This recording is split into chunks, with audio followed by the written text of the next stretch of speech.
찬양 감사합니다.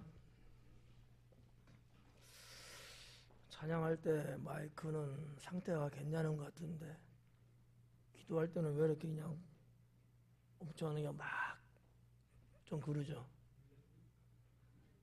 너무 이거를 이렇게 갖고 하면은 못 써. 조금 껴야. 이게 마이크들이 좀 특성들이 다 달라요. 마이크로 마이크가 있고 콘덴서 마이크가 있고 좀 이런 것들이 있거든요. 어떤 마이크냐에 따라서 이 거리가 좀 다르긴 해요. 그런데 보편적으로 좀만 띄면 제가 그냥 이렇게 띄워도 목소리 안 나는 거는 방송실에서 잡아줄 거야. 그러니까 갖다 붙이면은 쿵쿵쿵 이런 소리도 막 나거든요. 숨 쉬는 소리 다 나와. 그러니까 조금만 띄시면 괜찮을 것 같아요. 장로님은 뭐라는 건 아니야. 제일 친근한 게 그래도 장로님 시험 들지 않을 뿐이라서 내가 말하는 거야. 다른 분이 기도할 때 그랬으면 내 말 안 하지. 장로님이시니까. 오늘 강의 내용은 진리를 알지니, 주보에 나온 대로 진리를 알지니. 여러분이 진리를 알아요? 누가 그러잖아? 너희가 게맛살을 알아? 그러잖아? 너희가 진리를 알아? 안다고 다들 생각을 해요. 근데 과연 정말로 아는 사람이 얼마나 될까? 어떻게 보면 하나님을 안 믿어서 망하는 게 아니라 진리를 몰라서 망하는 경우가 훨씬 많습니다. 상당히 어떻게 보면 좀 심각한 이야기일 수 있어요. 믿는데 지옥 간다면, 내가 하나님 믿는데 심판받는다면 이거 어떻게 해석해야 되는 거예요? 유대 백성들이, 바리새인들이 특히나 하나님을 잘 믿는다고 하는 분들이에요? 대충 믿는다는 분들이에요? 그렇죠. 근데 왜 예수님은 그들을 책망하시고 심지어는 지옥을 언급하고 계실까? 좀 이상하다고 생각들 안 하셔요? 뭔가 어딘가 모르는 게 뭔가 이게 안 맞는 거잖아요, 지금요. 그 이유가 오늘 말씀에 나오는 거예요. 그러니까 쉬운 말로 진리를 몰라서 그래. 믿는데 진리가 없어. 믿는데 진리를 몰라.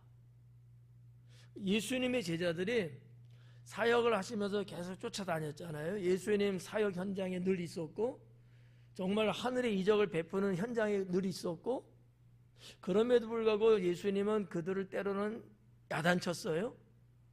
무슨 문제고 야단쳤을까요? 믿음이 있느냐, 믿음이 없다, 믿음이 적다, 이런 말씀을 하셨잖아요.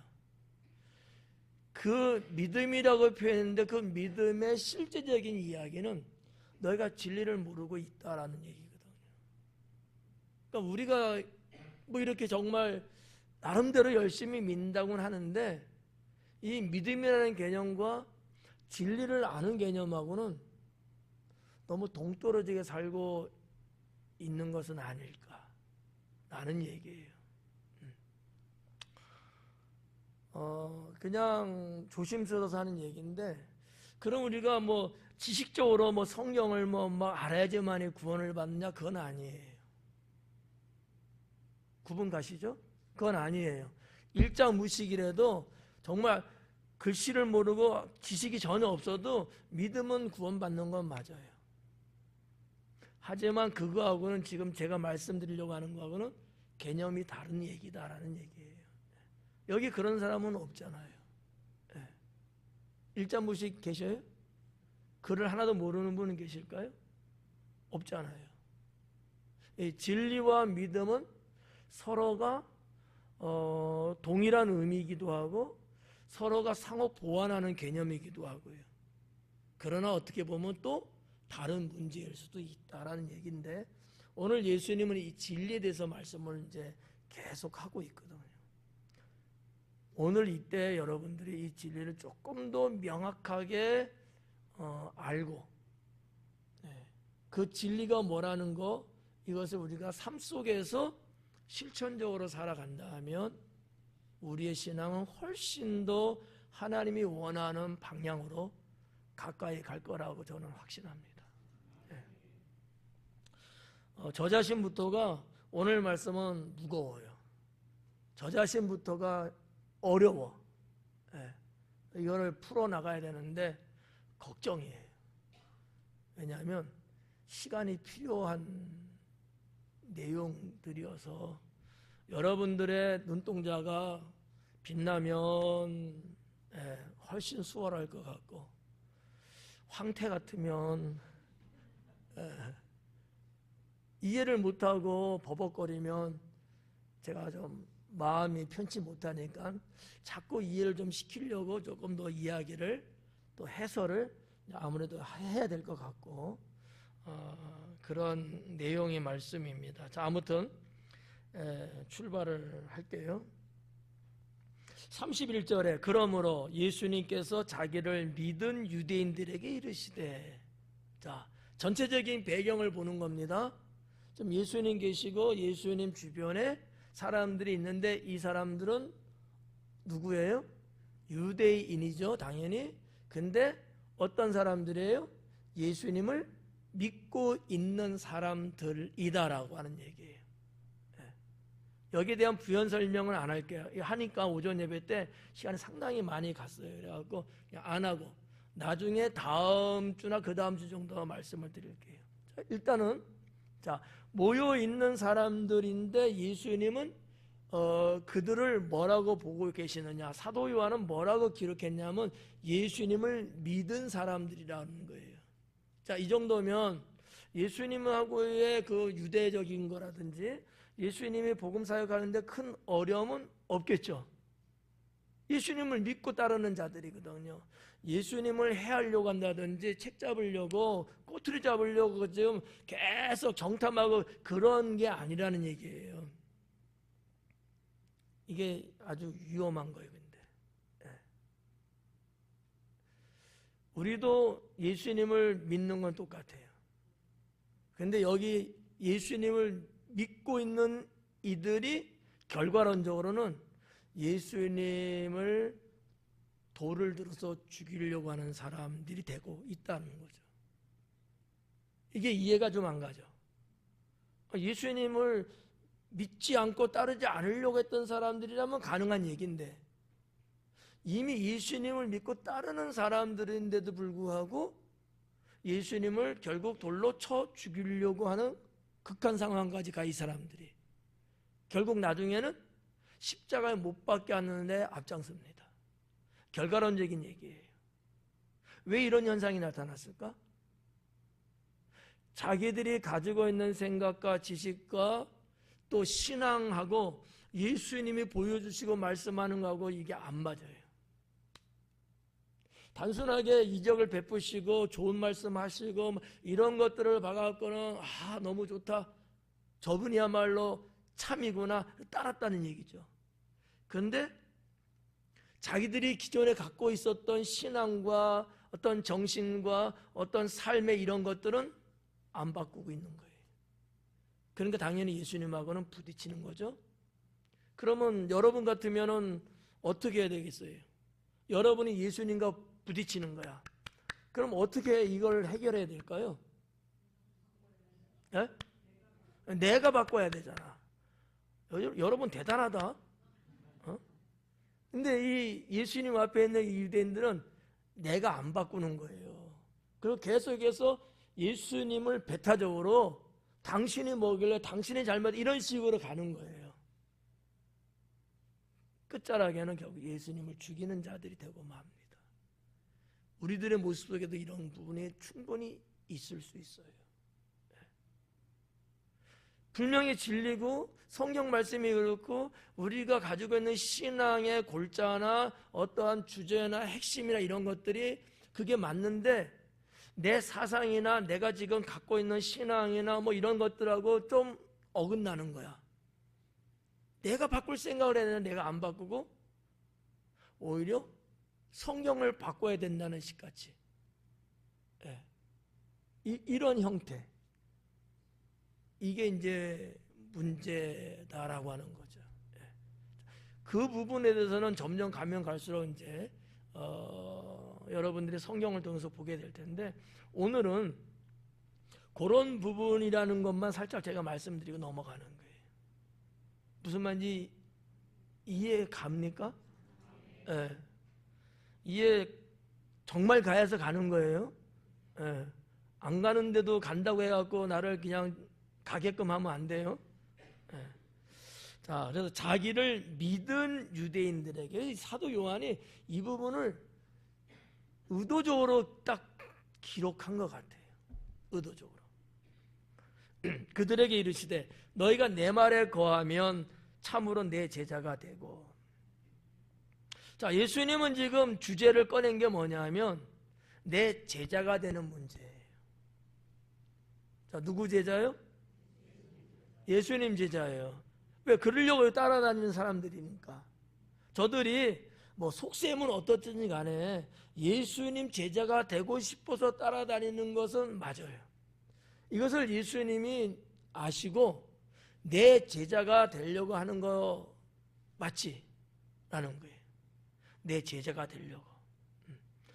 31절은 그렇게 보는 거예요. 근데 거기에 뭘 말씀하냐면 너희가 내 말에 거하면, 이게 문제인 거예요. 너희가 내 말에 거하면. 내 제자가 되려 하는 건 맞는데 그러려면 너희가 내 말에, 여기서 말하는 내 말은 예수님이 증거하시는 진리죠. 그 말 안에 거해야 된다라고 하는 거예요. 그냥 좋다고 해서 따라다닌다고 제자가 되는 건 아니다라는 얘기예요. 내 안에 거해야 된다. 이 거하다라는 말이 원어에는 뭐로 되어 있냐면 머무르다라는 뜻으로 되어 있는 단어거든요. 그걸 번역에는 지금 머무른 개념보다 더 거한다. 근데 사실 한자로 보면 거자가 머무른다는 거거든요. 그러니까 똑같은 거예요, 사실은요. 자, 내가 잘 들어요. 내가 주님 진리 말씀 안에 있어야 된다는 거야. 그래야 참 제자가 될 수 있다는 거예요. 좀 전에 언급해 드렸듯이 여기 모여있는 유대인들, 예수님을 믿기 때문에 있는 이들, 그들이 왜 예수님을 결과론적으로는 죽이는 데 앞장선 사람이 됐을까? 왜죠? 그들이 말씀 안에 없었기 때문인 거예요. 여러분 오늘 성적 되게 좋은데? 어렵지 않죠? 그러니까 우리가 믿는다라는 말의 개념이 뭐냐라는 게 여기서 나오는 거예요. 이제. 그럼 여러분 이제 알았을 것 같은데 예수님을 믿는다는 얘기가 무슨 얘기예요? 그렇지. 내가 그 말씀 안에 사는 게 그게 믿는 거예요. 그럼 내가 말씀 안에 안 살면은 뭐 하는 거예요? 그 말은 하기 싫은가 보네. 내가 하나님 말씀, 내가 진리가 된 예수님 말씀 안에 내가 살아야 돼. 거기서 내가 거하고 있어야 돼. 머물러 있어야 된단 말이에요. 근데 그렇지 않는다는 건 뭐야? 믿지 않는 거예요. 믿음이라는 타겟에서 벗어난 거야. 그거는 뭐 그냥 뭐 떡 준다니까 뭐 믿는 척하고 이적을 그냥 볼 수 있으니까 얼마나 구경거리가 좋아요. 그래서 따라다니고 막 이러는 거지. 정말 영원히 구원받는 개념에서 예수님을 믿는 것은 아니었다라는 얘기죠. 이 31절 말씀을 풀어야지만이 그 다음으로 쭉쭉쭉쭉 나갈 수 있는 내용이에요. 근데 이 31절 말씀이 너무 중요하다는 거죠.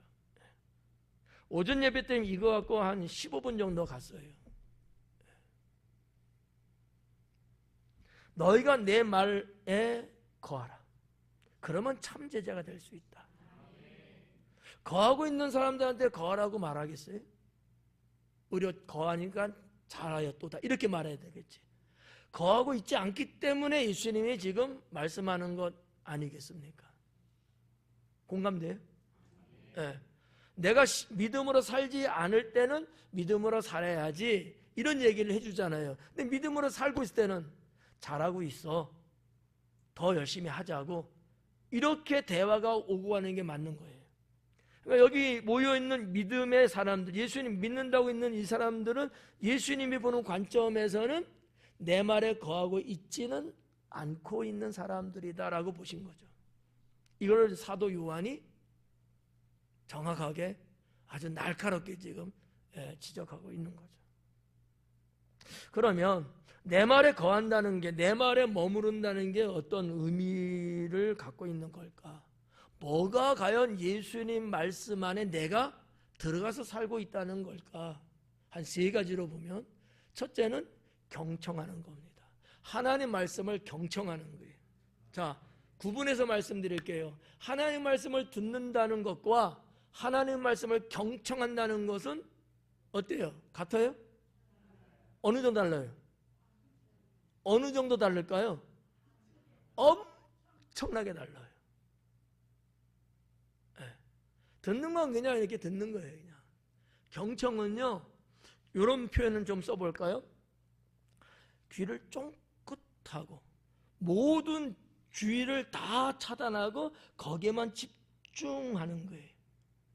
예수님 말씀을 하시는데 지금도 여러분 목사가 설교를 하는데 모든 신경을 다 거기다 써갖고 들으려고 어떻게 하려고?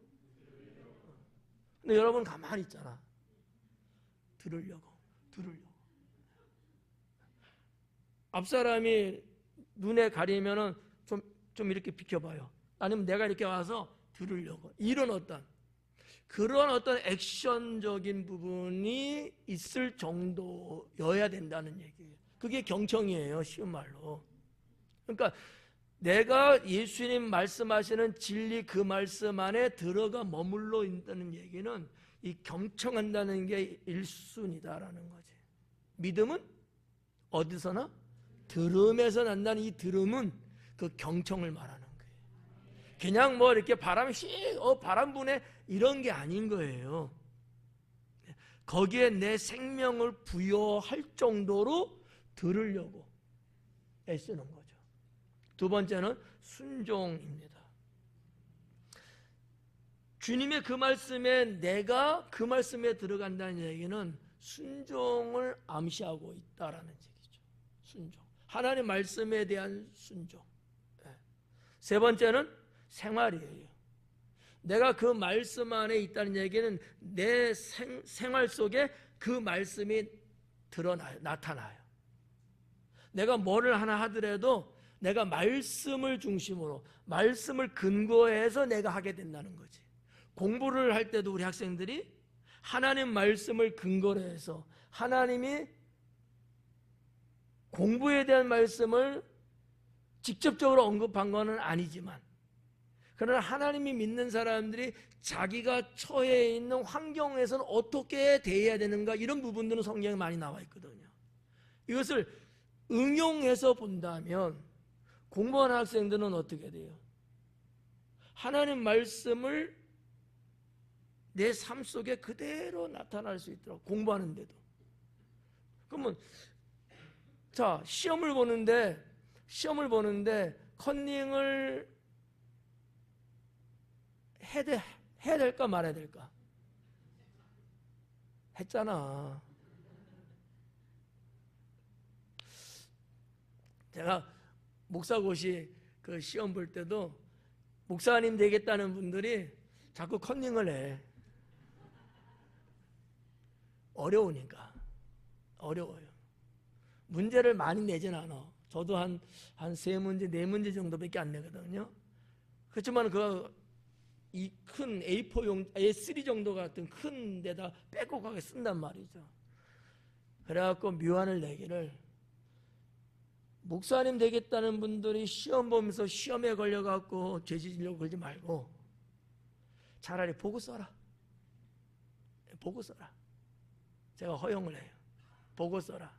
대신 시험을 보려고 하는 그 마음을 하나님께 시험 보기 전까지 노력을 해라 하고 이야기를 해줘요. 거기에 대한 책들 많이 보고 그걸 놓고서 기도도 많이 하시고, 그게 조건이에요. 보고 써라. 여러분 오픈 테스트가 쉽은 것 같지만 쉽지 않아요. 그것도 알아야 쓰는 거거든. 그렇지만 죄는 안 질 수 있어. 그죠? 허락한 거니까 좀 비켜봐. 이 컨닝 안 해도 되거든. 뭐 이제 우리의 삶이, 내 생활이 하나님 말씀 속에 담가져 있어야 돼. 그러면 내가 살아도 죽어도 언제나 뭐가 나와요? 말씀이 나오는 거야. 참새가 죽을 때 뭐라 한다고요? 날아다닐 때도 째그래요. 이런 것처럼 이게 지금 우리가 이 머문다는 단어가 갖고 있는 함의적인 뜻이거든요. 요한이 그 단어를 쓴 거예요. 요한이. 너희가 내 말 안에 머물면 내 제자가 될 수 있다. 그러면 우리가 여기서 여러분들은 어떠세요? 여러분 말씀이 내 안에 있는 건 맞아요, 틀려요? 여러분들 하나님 말씀이 여러분 안에 있는 건 맞아요, 틀려요? 맞아요? 그러면 이제는 그런 내가 하나님 말씀 안에 머물러 있는 거예요. 살고 있는 거예요. 이건 맞아요, 틀려요? 근데 그 모양으로 살아? 죄송합니다. 이거 그냥 우습게 보면 안 돼요. 정말 주님을 믿는 믿음의 신앙을 갖고 세상을 살아가면 내 삶이 어디에서 펼쳐지든 어떠한 것을 하든 간에 거기에는 언제나 주의 말씀의 능력이 나타나게 되어 있습니다. 이게 진짜 신앙인 거예요. 여러분 잘 알잖아요. 안디옥 교회 그리스도인이라고 불려졌던 이유가 어디 있느냐? 이거거든요. 그들은 뭐를 하든 안 하든 하나를 하든 10개를 하든 그들의 삶 자체가 당시 사도들에 의해서 전해지고 배운 바 그 말씀 안에 폭 들어가 있었던 거예요. 그 말씀에 그게 아니면 안 했어요. 억만금을 준다 할지라도, 내가 죽는다 할지라도 그 말씀 안에 있었던 거예요. 신의 악단 보신 분들, 안 보신 분들도 있더라고. 돈을 신청 안 하는 거 보니까 안 본 거야. 거기 보면 그분들 어때요? 자기 귀한 생명이 죽는 것 뻔히 알면서도 그 신앙 때문에 그 길을 가잖아요. 그 사람들은 바보였을 거예요? 아니잖아요. 저는 그 이유가 딱 하나 명료하다고 보는 거예요. 생명을 주는 그 진리 안에 그들의 생명이 담겨져 있었던 거죠.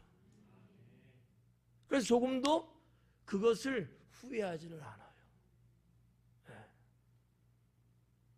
저도 그런 그 몇 커트의 장면들을 보면서 울지 않을 수가 없었어요.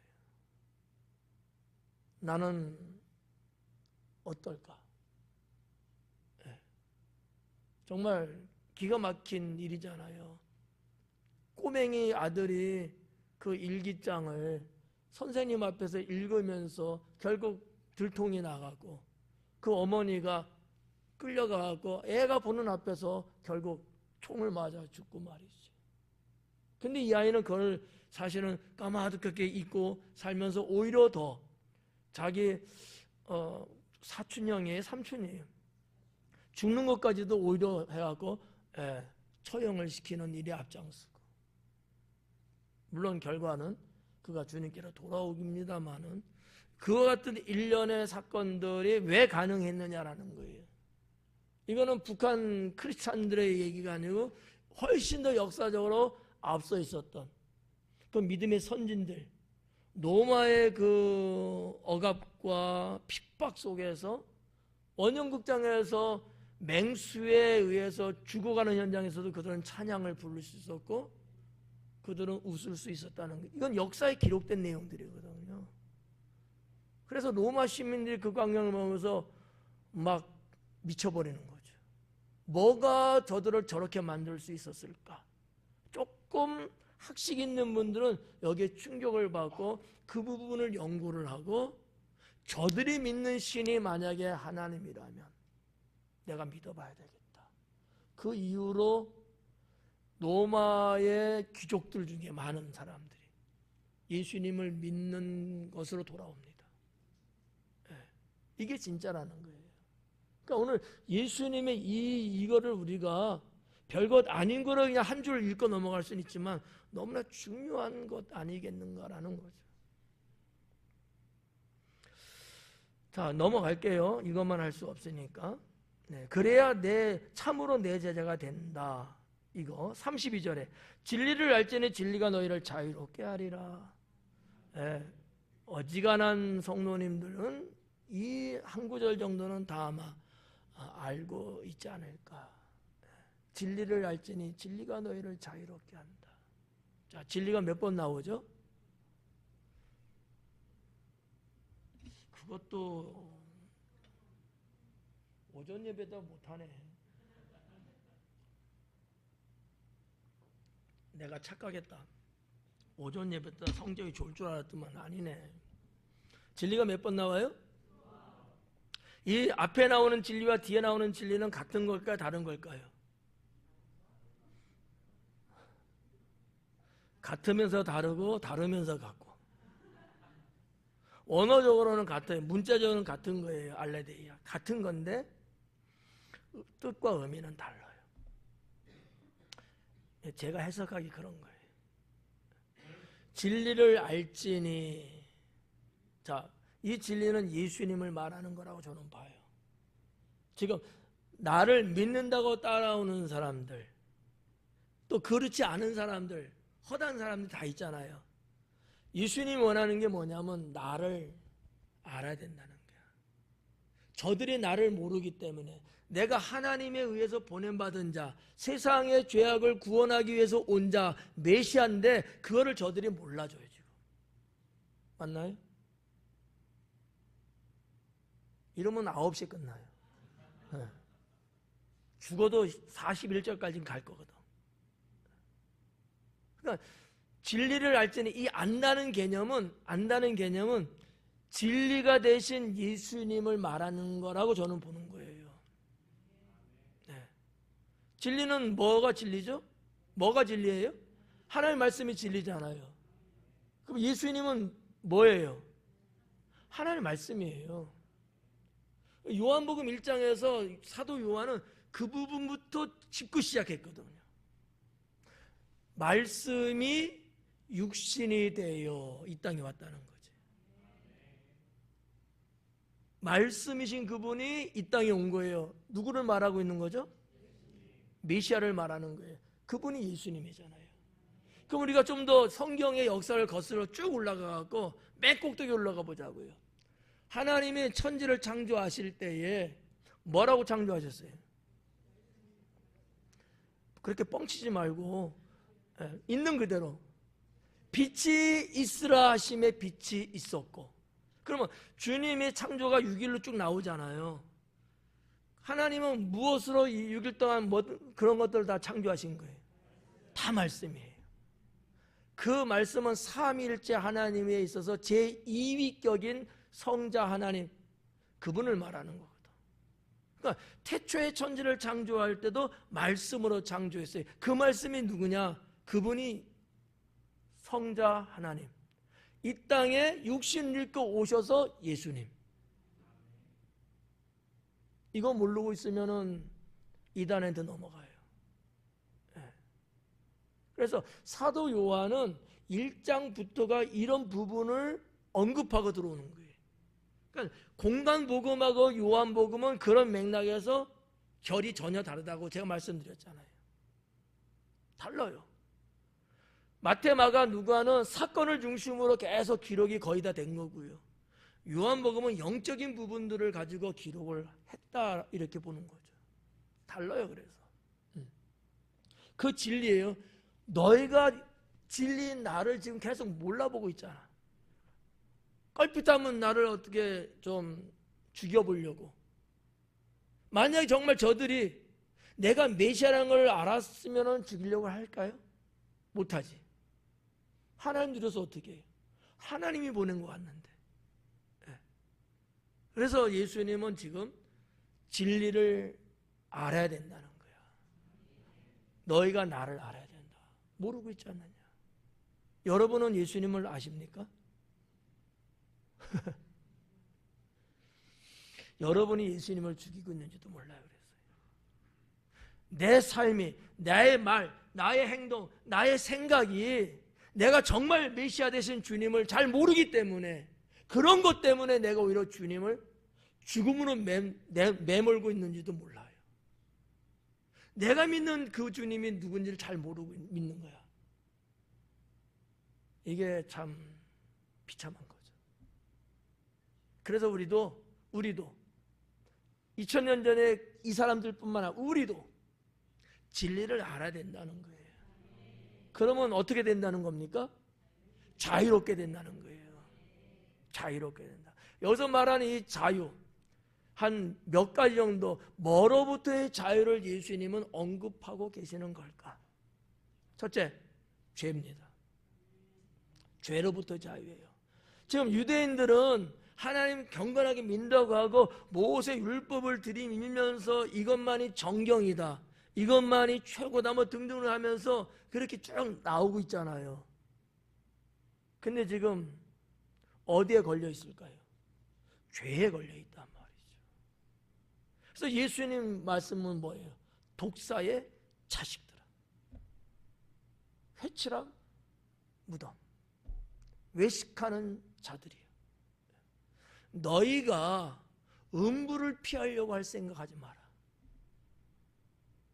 거기에 누가 가는 곳이죠? 죄인이 가는 곳이에요. 우리 예수님은 진리를 제대로 알게 함으로 인해서 그 진리가 자유함을 얻게끔 해주시겠다는 거거든요. 그러면 첫 번째 진리는, 자, 예수님이라고 일단 우리 결론 내렸어요. 뒤에 나오는 진리는 그건 뭐예요? 뒤에 나오는 진리, 그것도 예수님 이렇게 봐도 틀리진 않아요. 근데 좀 그렇잖아. 그거는 예수님이 말씀하시는 진리인 거죠. 앞에 있는 진리는 예수님 자체를 말하는 거고, 뒷부분은 그 진리 대신 예수님이 선포하시는, 가르쳐 주시는 그 진리, 말씀, 로고스를 말하는 거예요. 그것이 너희를 자유케 하리라. 조금 신학적인 부분으로 좀 해당될 수 있습니다만은, 예수님은 죄의 문제를 사실은 해결하고 부활 승천하시지 않았습니까? 더 이상 백성들하고 없어요. 그들이 안고 있는 이 억압의 문제를 풀지 못하는 거죠. 어떻게 보면 뭐가 풀 수 있을까요? 그의 말씀이 푸는 거예요. 말씀이 세상을 창조했듯이, 말씀이 새 생명을 만들듯이, 그 말씀이 사람들의 죄도 자유케 할 수 있다는 거죠. 그래서 그런 면에서 앞부분은 예수님 본질을 말한다면, 뒷부분은 그분이 증거하시는 진리, 말씀 아니겠느냐. 그것이 죄로부터 자유케 할 것이다. 봐봐요. 하나님 말씀, 진리의 말씀을 여러분들이 그 안에 퐁당 들어가 있어. 그 전에 여러분들 그 말씀을 안에 품고 있어. 자, 품고도 있고 나도 그 안에 들어갔어요. 그 진리가 있는데 내가 죄를 막 지를 수 있게 되나요? 근데 짓고 있잖아. 왜 짓고 있는 거예요? 내가 그 말씀하고 동떨어지게 살고 있기 때문이야. 여러분, 우리에게는요, 하나님 주신 양심이 있잖아요. 화인 맞은 양심이에요, 아니에요? 말 잘해야 돼. 아니죠? 그러면 반응할 수 있는 거예요. 주님의 사인에 반응하게 돼 있거든요. 여러분, 우리 안에, 내 안에, 여러분 안에 있는 그 말씀이 나로 하여금 죄라는 것을 알게 하고 그 죄라는 것을 쓰지 않도록 능력을 행사하십니다. 근데도 내가 그냥 내 멋대로 막 죄를 짓고 있어. 이건 어떻게 해석해야 되겠냐? 뭐 때문에 그러는 거예요? 그 말씀에 내가 담궈져 있지 않기 때문인 거죠. 겉으로는 믿고 겉으로는 예배드리고 겉으로는 뭐하고 하는데 실질적으로 내 생명, 내 영혼이 그 말씀에 담겨지지 않아 있는 거예요. 그러니까 죄임에도 불구하고 내가 거부하지 못하고 죄인데도 불구하고 내가 싸울 생각을 안 하고 오히려 그 속에서 내가 유유하게 수용을 할 정도로 말이지. 죄를 짓고도 뻐듯하게. 죄를 졌는데도 아무런 어떤 게 없는 거예요. 제가 뭐라고 말씀드렸죠? 회개? 어떻게 하자고요? 적어도 하루에 한 번, 잠자기 전에 한 번 정도는 해야 되지 않겠냐. 더 좋은 건요, 짓고 나서 깨달을 때마다 그때마다 하는 회개가 최고죠. 우리는 죄를 그렇게 지으며 살지만은 주님 앞에 이 회개를 안 하고 있단 말이에요, 대부분. 왜? 말씀이 내 안에 없어요. 그래서 주님 제자가 될 수 없는 거예요. 뭐 배웠네 못 배웠네, 뭐 가지고 있는 게 없네 있네, 그게 중요하지 않아요. 주님의 제자는 그거로 결정되지 않잖아요. 진리 말씀, 그분이 있느냐 없느냐, 내가 그분의 안에서 그분의 뜻대로 내가 살고 있느냐 아느냐, 이거지 다른 건 아니거든요. 자, 아무튼 이런 내용들을 우리가 이렇게 좀 보면서 진리를 알지니 진리가 너희를 자유롭게 하리라. 정말 중요하게 좀 생각하셨으면 좋겠다. 네. 뭐 요즘은 제가 잘 말씀드리진 않는데 얼마 전 예전에는 제가 아디아포라라는 단어를 좀 말씀드린 적이 있어요. 헬라어입니다. 아디아포라. 뜻이 뭐냐면 무관한 것들이에요. 상관없는 거, 걸리지 않는 거, 무관해요. 그런 뜻인데 어떻게 보면 우리는 성경에 오래전에 기록된 거잖아요. 현대 사회를 살아가는 데하고는 해당되지 않는 부분이 너무 많잖아요. 이런 부분들을 우리는 신앙의 사람으로서 어떻게 우리가 살아가야 될 것인가, 이 아디아포라를 적용시켜야 돼요. 성경에서 이러라 저러라 하라 하지 말라는 내용이 없는 것들이 많잖아요, 우리 삶 속에. 하지만 나는 이걸 어떻게 할 것이냐, 무관하지만, 안 해도 그만 해도 그만 상관없지만, 그러나 신앙의 영적인 부분에 있어서 난 어떻게 이것을 할 것이냐라는 거죠. 예를 들은 거예요. 죄를 질 수밖에 없는 장사를 하는 거야. 그런 장사들 많잖아요. 이런 거 있지. 가게 하면 담배도 팔고 술도 팔고 뭐 돈이 되고 또 찾는 사람이 있고. 근데 내가 구원받은 백성이에요. 어떻게 생각하세요? 판매해야 돼요, 말아야 돼요? 어? 대답이 이제서 나오는 거예요. 이런 거예요, 이런 거. 주께서 말씀을 내 안에 담으시고 우리의 양심을 하나님께서 극대화시켜 주는 상황이 있거든요. 뭐 하라고? 이런 부분이죠. 이걸 못하면 계시록에서 말한 것처럼 화인 맞은 양심이 되는 거예요. 말씀이 와도 몰라요. 깨닫게도 몰라요. 우리의 양심이 화인 맞으면 모르는 거죠. 아디아포라. 유대인들은 이거를 모세 율법을 적용시키면서 훗날에 더 많은 조항들을 만들었어요. 그게 613가지 조항이죠. 그래서 안식일 날 900m 이상은 걸으면 안 된다, 조항을 만들었어요. 철저하게 지키죠. 실질적으로 예루살렘 성전에서 성문 바깥으로 나가는 데가 약 900m 전후 정도 돼요. 그 안에만 있으면 돼. 나가면 900m 넘어갈 수 있어요. 갈보리 언덕, 거기는 900m 넘을 수 있어요. 뭐 이런 것들이 실제로 있는 얘기들이거든요. 그래서 성문 밖 갈보리 산, 성문 밖에 있어요. 거기는 거룩한 영역은 아니에요. 그래서 거기서 다 사용을 시켰던 거죠. 이런 부분들. 그러면 우리 주의를 어떻게 지켜야 돼요? 900m 무슨 900m 9km도 넘게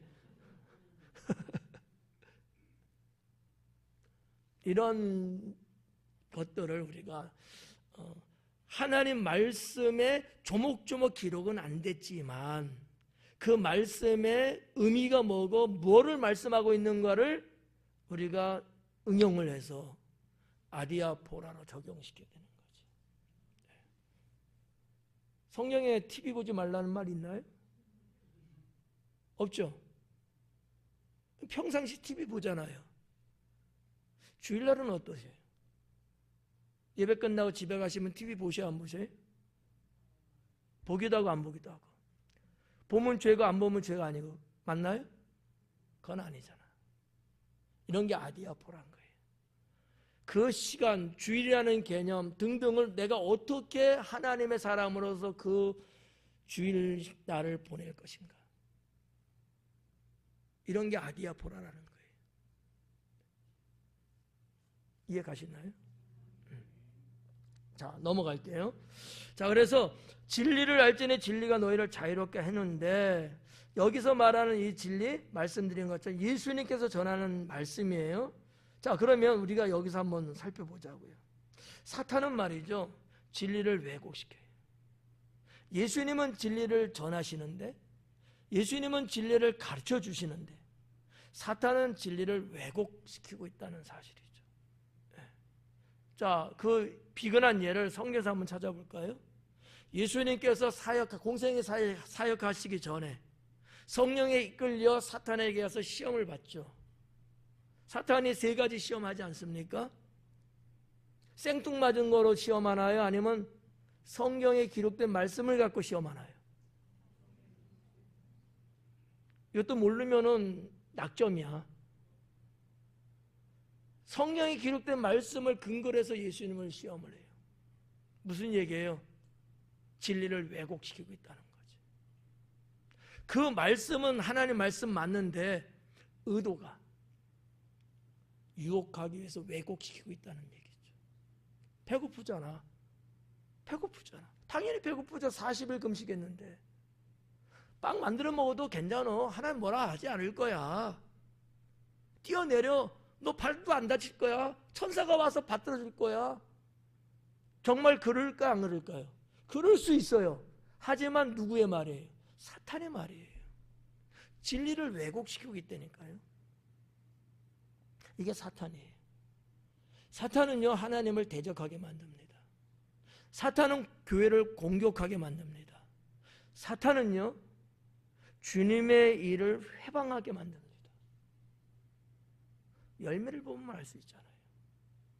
우리가 같이 신앙생활 하는데 하나님의 선한 일이에요. 다 은혜 받을 수 있는 일이에요. 주님이 기뻐하는 것들이죠. 그런 어떤 신앙의 섹션들이 있잖아요. 우리 기도합시다. 뭐 이런 거. 우리 예배드 이런 거. 우리가 주의 사랑으로 선한 말을 하며 삽시다. 이런 거. 나쁜 거예요, 좋은 거예요? 좋은 거잖아요. 아이, 그걸 왜 해? 아유, 바쁜데, 시간 없는데. 야, 넘겨, 그냥 패스.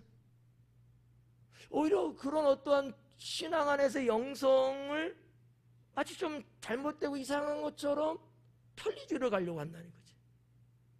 사탄은 이렇게 왜곡시킵니다. 무서운 거거든요. 그리고 사탄은 어떻게 할까요? 결국 사망으로 이끌어갑니다. 진리를 왜곡하는 것을 한 2가지 정도 제가, 이건 오전에 말씀 안 드렸던 내용들인데, 하나는 성경이에요. 사탄은요, 성경을 거짓으로 가도록 해요. 성경을 거짓으로 그 말씀이 아닌데 다른 거로 풀어가도록. 그래서 성경 해석이 어렵고 위험한 거예요, 사실은. 저도 늘 그래서 조심스러운 거죠. 그냥 한두 번 보고 설교를 하든지 강의를 할 수가 없어요. 네. 정말 신중하거든요.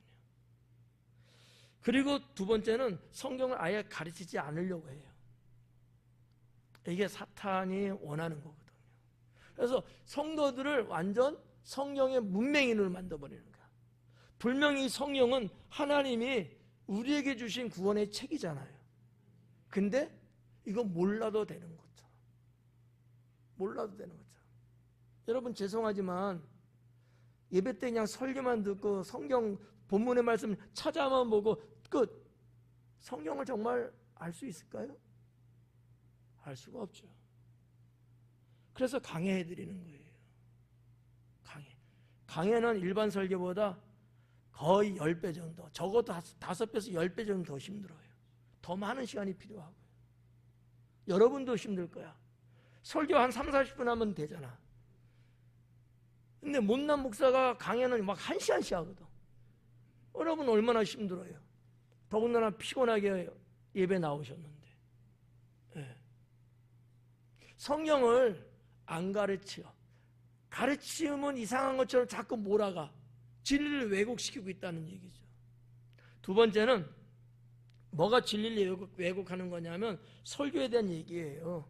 설교가 하나님 말씀을 중심으로 하는 설교가 되는 게 맞아요, 틀려요? 맞죠? 근데 세상 논리로 설교를 자꾸 하게끔 하는 거야. 세상의 도덕과 윤리적인 것만 전하게 하는 거예요. 누가 시키는 걸까요? 사탄이에요. 그건 설교 아니죠. 그건 강의죠. 세미나죠. 설교는 하나님 말씀을 전하는 게 설교죠. 맞나요? 네. 사탄은 자꾸 진리를 왜곡시키려고 합니다. 또 하나는 뭐냐면 부분적인 것을 갖고서 그것이 마치 전체적인 것인 양 몰아가요. 무슨 얘기냐면 이런 거, 예를 드는 거, 좀 신학적인, 성경 신학적인 얘기인데, 이런 말이 있어요. 광야교회, 교회에 대한 얘기, 광야교회. 교회는 교회인데 명칭을 광야교회라고 말을 해요. 그 광야교회가 뭐예요? 이스라엘 백성이 애굽에서 나와서 광야 40년 살았잖아요. 그때 있었던 것이 광야교회라고 말을 해요. 맞죠? 거기까지는 맞아요. 근데 광야교회 때는 예배당이 없었다. 그때는 성가대도 없었다. 맞아요, 틀려요? 틀려요? 맞아요. 근데 왜 뭐가 문제냐? 이런 교회를 그 시대는 특수적인 상황이었어요. 근데 지금 우리가 살고 있는 이 현대 사회는 어때요? 그때하고는 다르잖아요. 지금 예배당이 필요 없다. 아무데나 그냥 이렇게 마련해서 예배드리면 되지 않느냐. 성화대가 뭐가 필요하냐. 이런 식으로 특수적인 상황의 어떠한 그 부분적인 거를 마치 모든 것이 다 그래 된 것이냐 해석을 하는 거지. 누가 좋아할까요? 사탄이 좋아하는 거예요. 이게 정신 못 차리면요, 이런 설교에 딱 넘어가요. 교회를 하나님은 지키시려고 하고 사탄은 파괴하려고 하고. 이런 거를 딱 요즘 유튜브다 인터넷 많이 있잖아요. 많이 돌아다녀요, 그런 거. 근데 잘 이 사람들이 모르면은 그 말이 맞네. 그러면 안 되는데. 이런 생각들 많이 해요. 전체적으로 보지 못한다는 얘기죠. 여러분 생각은 어떠세요? 출애굽 당시에 그때는 광야교회라고 명칭을 붙인다면 오늘날도 그렇게 하나님 앞에 우리가 예배를 드려야 되나? 그러면 제사를 지내야 돼요. 짐승 잡아야 돼요. 맞아요? 이건 아니잖아. 예수님이 이미 이 땅에 오셔서 제물이 되셔가고 단번에 죽으셔가고 모든 제물에 대한, 제사에 대한 것은 다 해결하신 거잖아요. 이런 부분에 전체적인 성경 해석을 해줘야 되는데 딱 떼갖고 모든 걸 다 그런 것이냐 이렇게 투영을 시키는 거지. 사탄은 진리를 왜곡시키고 있다. 이런 걸 조심해야 되지 않겠는가라는 거죠. 자, 33절로 넘어갑니다. 그들이 대답하되 우리가 아브라함의 자손이라 남의 종이 된 적이 없거늘 어찌하여 우리가 자유롭게 되리라 하느냐. 자, 모였던 유대인들이 하는 얘기입니다. 우리가 아브라함의 자손이다. 맞나요? 틀리나요? 좀 시원스럽게 한번 대답 좀 해봐요. 좀 이렇게 좀. 유대인들이 아브라함의 자손 맞아요? 틀려요?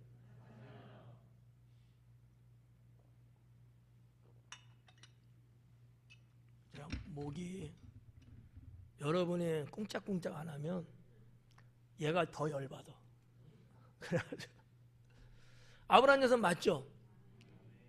그런 우리가 종된 적이 없었는데 왜 우리 보고 자유한다고 그러느냐? 이 말은 맞아요, 틀려요?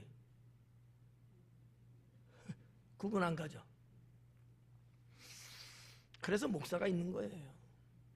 틀렸어요. 이스라엘 백성은, 유대인들은 정말 종된 적이 있었을까 없었을까요? 언제였죠? 네? 애굽 종살이. 근데 없었대잖아. 거짓이에요. 그죠? 그리고 허풍이에요. 제가 허풍이라는 표현은 이들에게는 선민의식이 있어요. 아주 강렬하죠. 우월감이 대단합니다. 그래서 허풍 떠는 거예요. 실질적으로는 애굽 종살이 했죠. 그것만 했나요? 또 있나요? 그렇죠. 아시리아와 바빌로니아도 또 지배를 당하고 포로로 잡혀가고 종살이 했죠. 이들은 지금 안 했대잖아. 그러면 이 정도면 끝났나요? 또 있나요? 로마 식민지의 삶을 지금 살고 있잖아. 예수님 당시. 맞죠? 다 뻥이야. 근데 이들이 그렇게 말하는 거는 제가 방금 말씀드린 것처럼 이들은 선민의식이 강렬합니다. 우월감이 대단해요. 말 한번 잘못하면요 맞아 죽을 수도 있어요. 그들에게는. 그 정도로 강렬해. 그래서 허풍을 떨고 있는 것 아닐까. 허풍. 한마디로 거짓이에요. 근데 예수님한테 지금 거짓말 하잖아. 남의 종이 된 적이 없대. 어찌하여 우리가 자유롭게 되리라 하느냐. 그러니까 예수님은 지금 영적인 자유를 말하고 계셨죠. 이들은 지금 육적인 관계를 지금 보고 있는 거예요. 전혀 결이 다르죠. 네. 여러분, 이런 부분들이에요. 목사가 설교를 할 때 예를 들어서 신앙의 영적인 부분을 설교하는데 듣는 성도들이 육적인 생각을 갖고 만약에 듣게 된다면 말도 안 돼. 믿지 못하고 오늘은 은혜 못 받아서 이렇게 말하겠죠. 근데 같은 결을 갖고서 설교를 하고 설교를 들으면 은혜가 되는 게 맞죠. 네. 그러니까 이제 유대인과 예수님은 서로가 다른 칭화가 날 수밖에 없는 이런 거. 우리 주님은 하늘의 진리를 말하고 있고 유대인들은 이 땅의 이야기를 지금 말하고 있는 육적인 거죠. 그래서 이러한 내용이 있다고 보는 거죠. 34절에 뭐라 그랬냐면 예수님께서 대답하시되 진실로 진실로 너에게 이르노니 죄를 범하는 자마다 죄의 종이니라. 죄를 범하는 자마다 죄의 종이다. 이 범하다라는 말이 포이온이라는 단어로 되어 있거든요. 포이온, 범하다. 이 무슨 뜻이냐면 포이온이 갖고 있는 뜻이 있어요. 반복적인 것을 계속해서 하는 행위를 포이온이라는 단어를 써줘요. 이걸 그냥 우리나라 말로 그냥 쉽게 범하다 이렇게만 쓴 거예요. 번역한 거예요. 범하다. 너무 간단하죠. 이게 간단한 게 아니에요. 미래형이기도 하고 현재형이면서 미래적인 거 끝나지 않았어요. 제가 오전 예배 때도 좀 어려운 표현을 해드려서 죄송했었는데 저녁 시간에는 좀 덜 죄송할 것 같아요. 자, 우리가 살고 있는 이 사회 속에는 이 주기라는 단어가 있어요. 그냥 영어로 말하면 사이클이죠. 자, 곡선을 위로 올렸다가 여기가 0이에요. 0. 올라갔다가 떨어지면 0, 다시 내려갔다가 다시 올라오면 0. 요걸 한 주기라고 말해요. 영어로는 사이클이라고 이야기합니다. 전기에도 이 얘기가 다 있어요. 인생에도 이런 주기가 있거든요. 생소하신 거예요? 다 알고 계시는 거죠? 네. 근데 말이죠, 여기 한 번으로 끝나면 참 좋아. 죄의 문제는. 제가 웃으면서 말할게요. 같은 죄 한 번만 지세요. 무슨 말인지 이해가요? 같은 죄 한 번만 짓자고. 근데 그거를 계속해서 반복해서 자꾸 짓는 거야. 근데 반복도 어느 정도만 하면 끝나면 되는데 아니야. 계속 진행하고 있는 거야. 자, 우리가 살면서 이런 죄가 있을까요, 없을까요? 솔직하네. 진실해서 괜찮다. 그렇게 범하는 자는 뭐의 종이다? 죄의 종이다라는 얘기예요. 죄를 그냥 예를 들어서 거짓말했어. 한 번 그냥 한두 번 졌어. 이거 갖고 죄의 종이라고 말하지는 않아요. 주님이 말씀하시는 죄의 종의 정의는 같은 거를 계속 반복하면서 계속 짓고 있다는 얘기예요. 거기에서 벗어나지 못하고 거기에 붙잡혀 살고 있는 것을 말씀하고 있는 거거든요. 죄를 짓는 자마다, 범하는 자마다 다 죄의 종이다.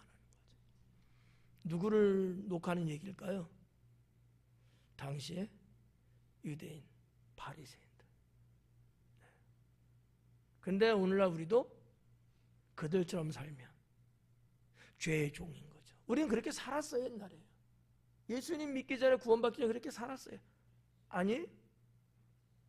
그렇게 살았잖아. 한번 속속들이 까봤쳐 봐요? 네.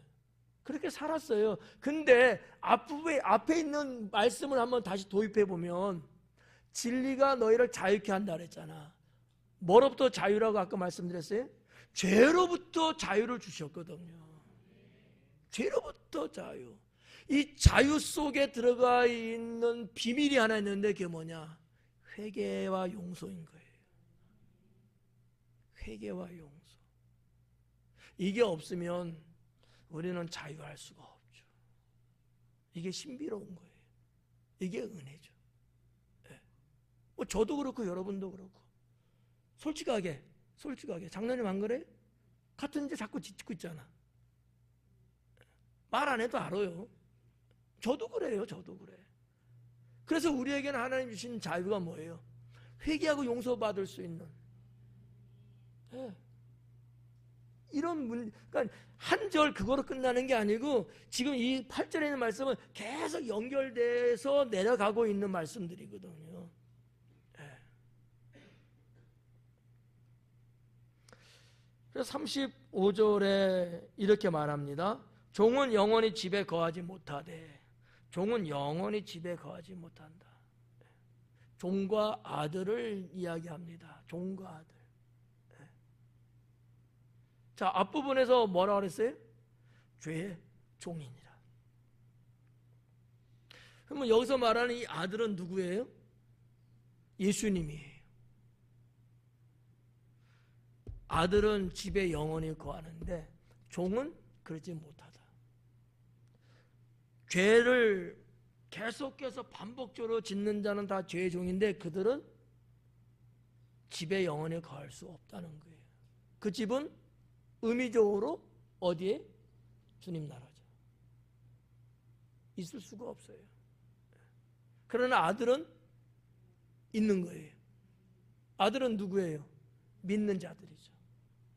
여자분들은 속상해하면 안 돼요. 다 해당되는 거예요. 네. 그 말씀을 예수님이 지금 하고 있는 거죠. 36절에 그러므로 아들이 너희를 자유롭게 하면, 자, 우리도 아들이라고 했는데 그럼 우리가 사람들을 자유롭게 한다는 얘기도 가능한 건가요? 아닌가요? 사지현답으로 나가야 되나? 여기서 말하는 아들은 예수님을 말하는 거예요. 예수님께서 아들이 너희를, 이 아들이라는 얘기는 예수님이 지금까지 쭉 오면서 여러 차례 언급을 했죠. 내가 아들이라고, 내가 하나님의 아들이라고, 내가 하나님께로서 났다고 계속 말씀해 왔어요. 아마 여기 있었던 유대인들도 그 정도는 기억들을 하고 있을 거예요. 그리고 예수님이 하시는 얘기죠. 아들이 너희를 자유롭게 하면 너희가 참으로 자유로우리라. 이게 복음이죠. 근데 이게 성립되려면 뭐가 필요했을까? 한 두 가지로 볼 수 있습니다. 하나는 이 아들이라는 예수님, 이 아들에게는 자유케 할 수 있는 권세가 있어요. 맞나요? 예수님이 누구예요? 그분이 하나님이시, 그분이 메시아잖아요. 그분은 죄의 문제를 해결해서 이 땅에 오셨고요. 네. 그래서 이 권세가 있는 거예요. 권세. 이것이 요한복음 1장에 나오는 말씀인데 이렇게 지금 반복해서 지금 말씀하고 있는 거예요. 그 다음에 요한복음 1장에서 또 무슨 말씀했어요? 12절 같은 데 보면 자녀의 권세를 너에게 주었다 그러잖아요. 그 권세 갖고는 죄로서부터 자유케 할 수 있을까 없을까요? 있죠. 있는데 믿음이 없이는 안 돼요. 그래서 제가 보는 관점은 주님의 권세와 우리의 믿음이 죄로부터 자유시킬 수 있다라는 얘기지. 실제적으로 우리도 죄인으로 살 때는 죄의 종이었고 자유가 없었어요. 그러나 믿음으로 구원받고 난 다음에는 우리는 죄로부터 우리는 자유함을 얻었거든요. 그리고 자녀의 권세를 우리도 가졌거든요. 그래서 다시는 죄의 멍에를 매지 않는 그런 신앙의 삶을 살아가고 있는 것이지요. 그 말씀이에요. 자, 여기서 한번 중간 점검. 잘 들으셨나 못 들으셨나? 이런 모든 것들이 내가 어떠한 상태가 돼야 될까요? 퍼펙트해. 너무 잘 들으셨는데? 네, 맞아요. 말씀이 내 안에 거하고 내가 그 말씀 안에 머물러 있으면. 네. 여러분, 우리가 잘 알고 있는 말씀 있잖아요. 이제는 내가 산 것이 아니요 내 안에 계신 그리스도께서 사신 것입니다. 그 그리스도, 그분이 말씀 안에 계십니까?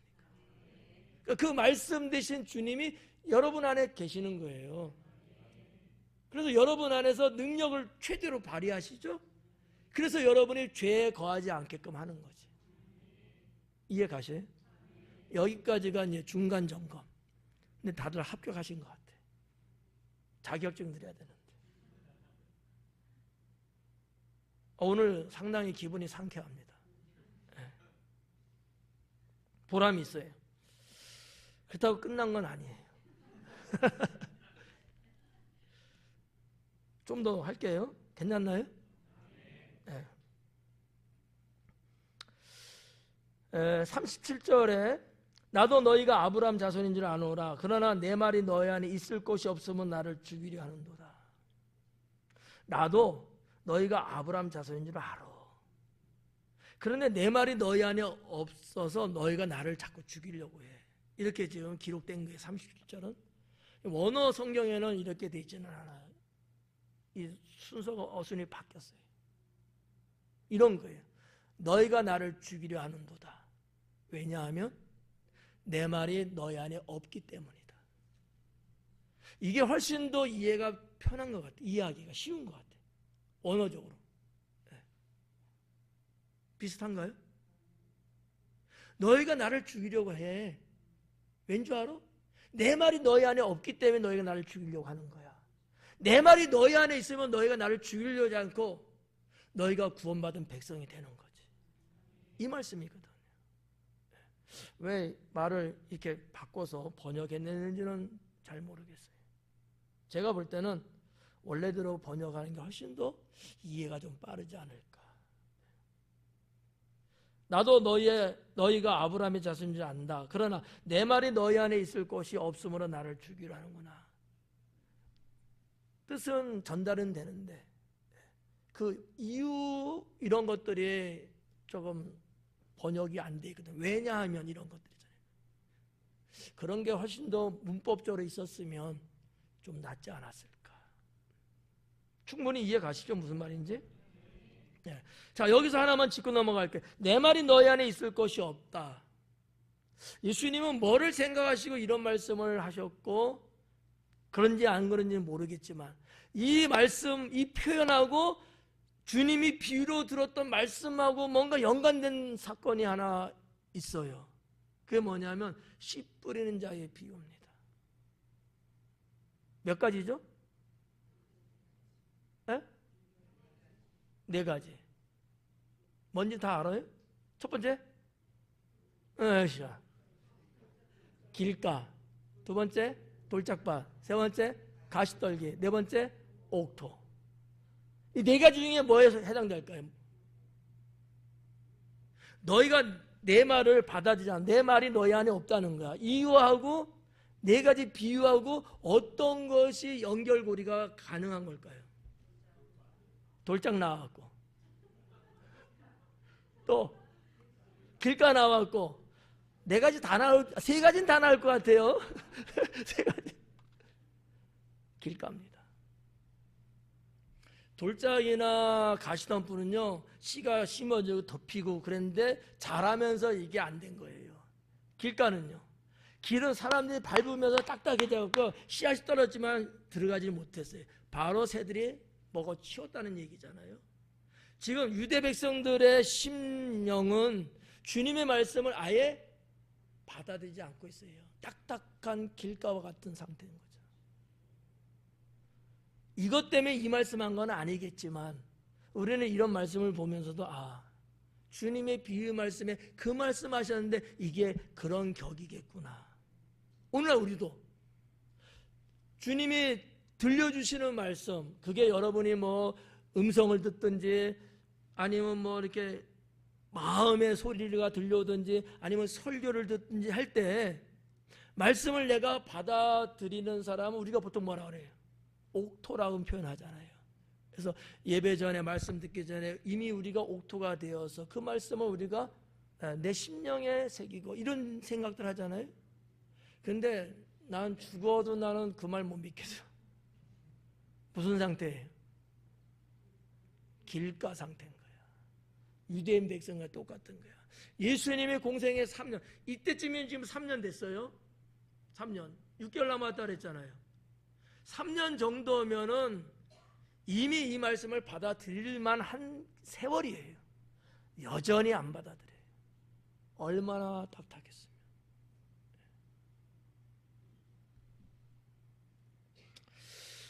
자, 그 다음에 38절 볼까요? 나는 내 아버지께서 본 것을 말하고 너는 너희 아비에게서 들은 것을 행하느니라 그래요. 나는 내 아버지에서 본 것을 말한다. 이것은 하나님의 계시를 말하는 거거든요. 이거는 지지난주인가 한번 다루면서 봤어요. 계시에 대한 말씀을. 그 뒤에 나오는 거, 너희는 아비에게서 들은 것을 행한다. 아버지와 아비, 이렇게 기록이 됐네요.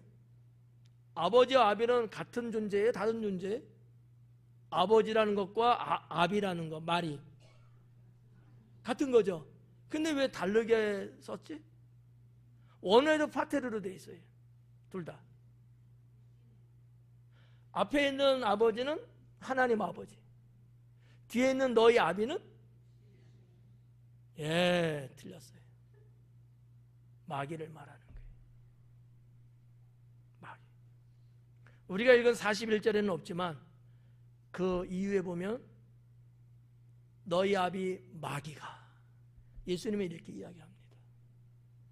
그러니까 여기서 말하는 이 유대인들의 아비는 누구예요? 마귀를 말하는 거예요. 사탄을 말하는 거예요. 그럼 한번 보죠. 나는 내 아버지로부터 나는 계시됐다. 예수님은 계시돼서 온 분이에요. 근데 너희는 뭐라 그래? 너희 아비 마귀에게 들은 것을 행하느니라. 성경의 한 사건을 한번 생각해 볼까요? 마귀의 소리를 들었던 자, 사탄의 소리를 들었던 자, 뭐 많이 있었지만 누가 있을까요? 가룟 유다. 또? 그러면 구약으로 쭉 올라가 보자고요. 누구?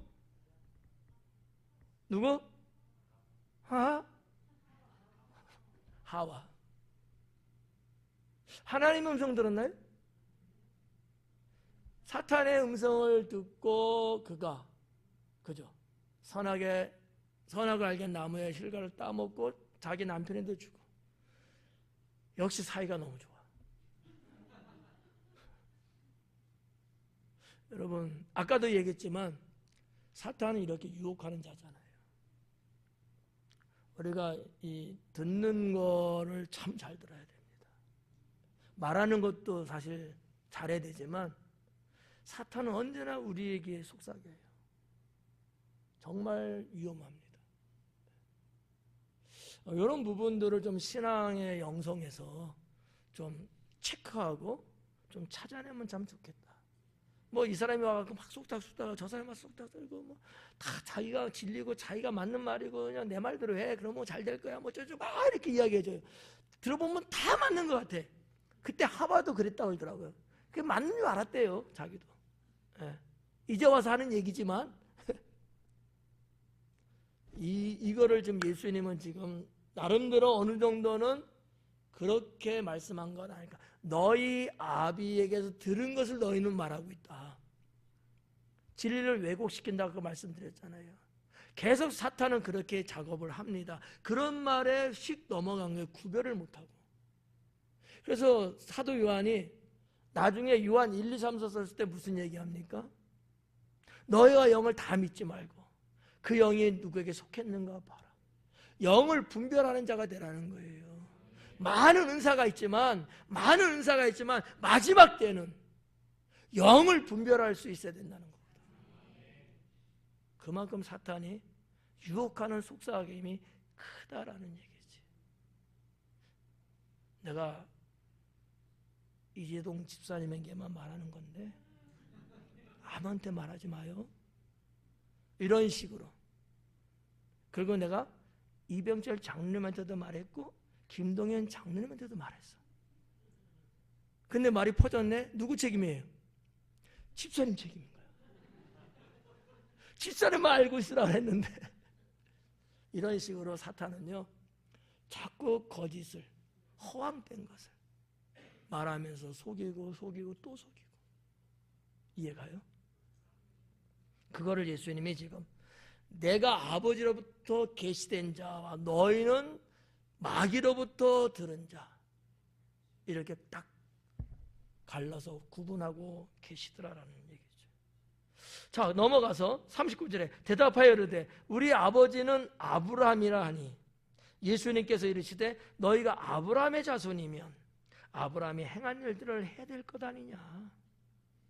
말로는 너희가 아브라함 자손이라고 하는데 너희의 조상 아브라함은 그렇게 안 했는데 왜 너희는 그러냐. 너희가 그렇게 말할 정도면 너희도 똑같이 그래야 되지 않겠느냐. 이 얘기거든요. 예수님은 뭐를 염두에 두고 이 말씀을 하셨을까요? 너희의 조상이 아브라함인 거 나도 알아. 그럼 너희도 아브라함처럼 살아야지. 이 얘기잖아요. 예수님은 뭐를 염두에 두시고 이 말씀을 하셨을까? 제가 유추하는 거예요. 창세기 18장에 나오는 말씀이 아니었을까? 자, 여호와께서 두 천사와 함께 장막에 있는 아브라함에게 찾아가는 사건 여러분 잘 아시죠? 보니까 세 사람이 오고 있는 거예요. 얼른 나가갖고 아유 어서 오십시오. 이제 피곤할 땐 좀 쉬시고 자, 발 씻을 물도 제가 떠드리고 나가서 종들에게 고기도 잡으러 하고 상을 차려주잖아요. 이게 무슨 뭐하고 연결되는 거예요 지금?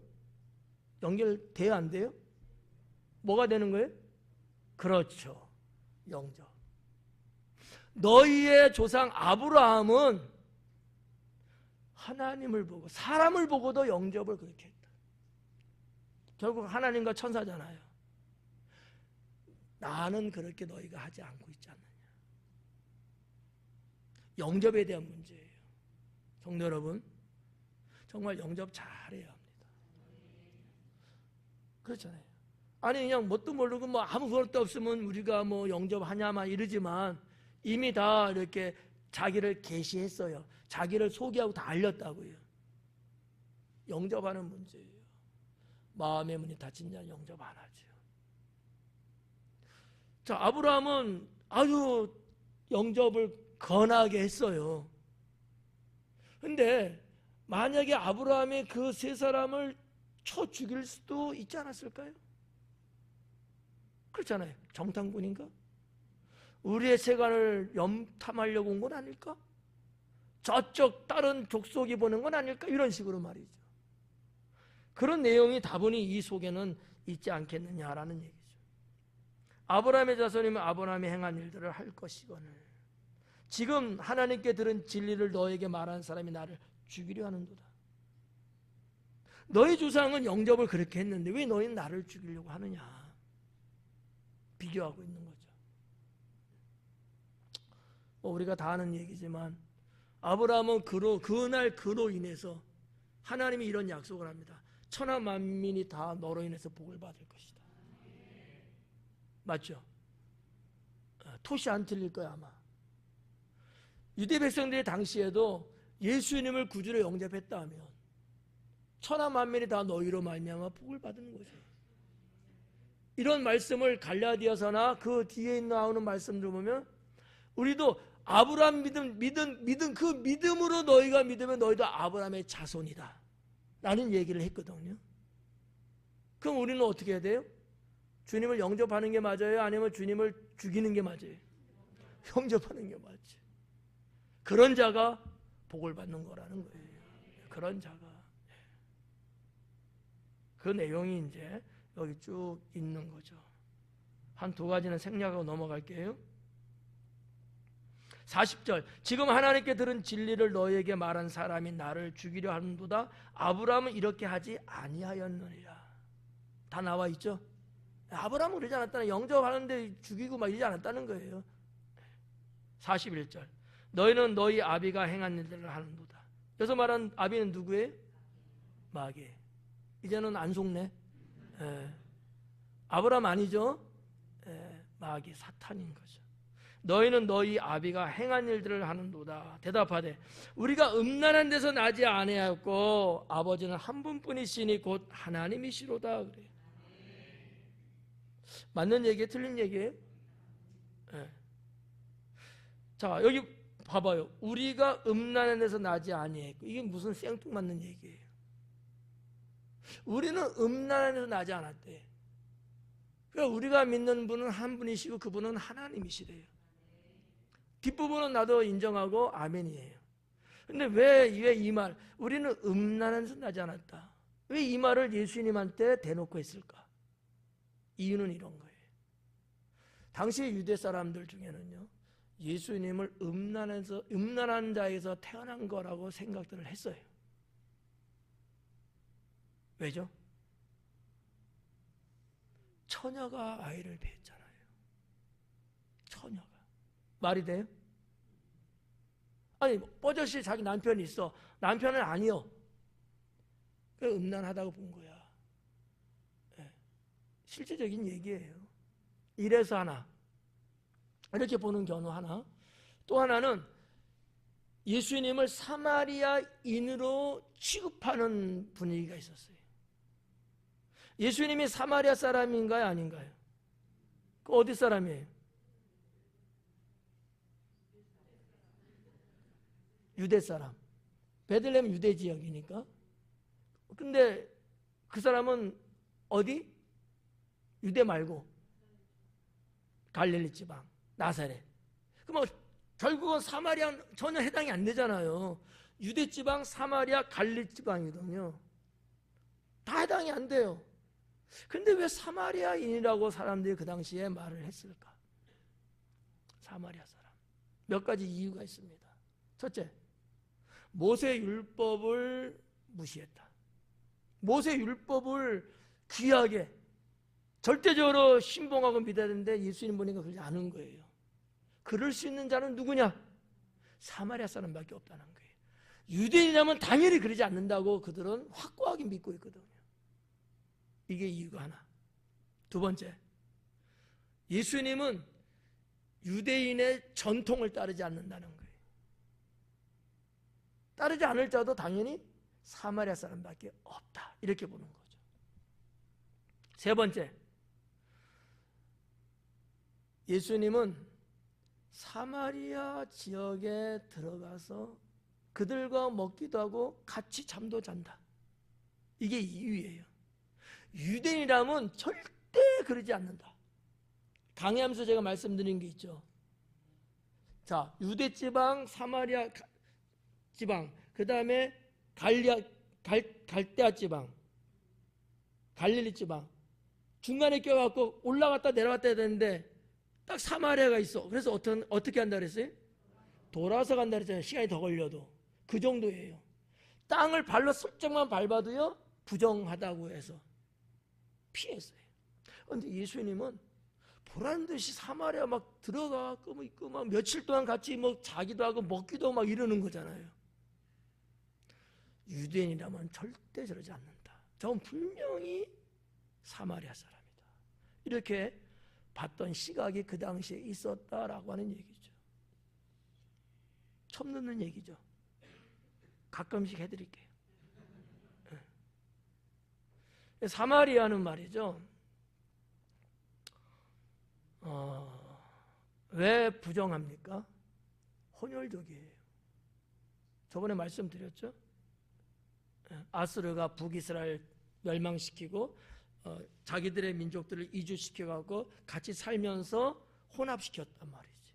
그 후손들이 계속 태어난 거 아니에요? 세월이 벌써 몇백 년, 한 700년 정도 지났으니까. 그래서 유대인들은 사마리아 사람은 혼혈, 이방인으로 취급해요. 더러운 자들. 예수님도 그렇게 보고 있는 거예요. 그래서 하는 얘기야. 우리는 음란에서 나지 않았어. 너는 음란한 데서 났잖아. 이런 얘기예요. 이 말씀이 이해가요? 네. 뭐 이해가면 됐고. 네. 설명해주지 않으면 이 말씀을 어떻게 알겠냐고요. 오늘 여기까지만 하겠습니다. 기도합니다.